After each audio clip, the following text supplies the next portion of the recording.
बिस्मिल्लाहिर्रहमानिर्रहीम, अस्सलाम वालेकुम viewers, welcome back to my YouTube channel fashion hub.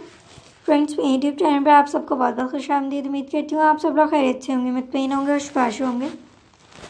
आज के इस वीडियो में मैं आप लोगों के साथ डिफरेंट सेलिब्रिटीज़ के सेम ड्रेसेस और डिफरेंट कलर्स में जो हैं वो आइडिया शेयर करूँगी। सेम ड्रेसेस हैं, इसके अलावा जो कलर्स हैं वो डिफरेंट हैं, आप लोगों को नज़र आएंगे।